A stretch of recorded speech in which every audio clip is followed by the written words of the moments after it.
Noong taong 1521, dumating ang mga Espanyol na pinamumunuan ni Ferdinand Magellan sa mga pulo ng Pilipinas.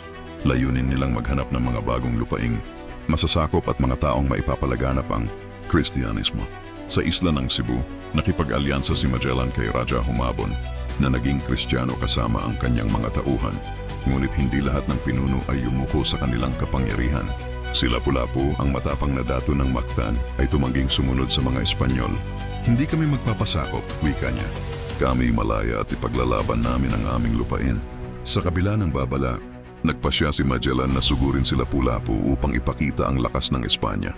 Umaga ng Abril 27, 1521, dumaong si Magellan kasama ang kanyang hukbo sa Mactan.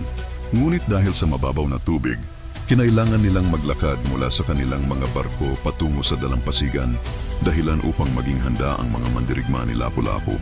Sa Pampang, sinalubong sila ng mga mandirigma ng Mactan na armado ng sibat, kampilan at pana.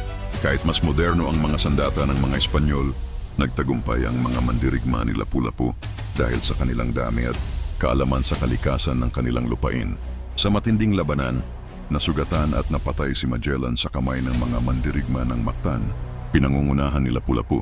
Ang tagumpay na ito ay naging sagisag ng katapangan at paglaban para sa kalayaan. Si Lapu-Lapu ay itinuturing na unang bayani ng Pilipinas, ang kauna-unahang tumindig laban sa dayuhang pananakop. Hanggang ngayon, ang kanyang pangalan ay nananatiling buhay sa kasaysayan bilang simbolo ng tapang at pagmamahal sa bayan.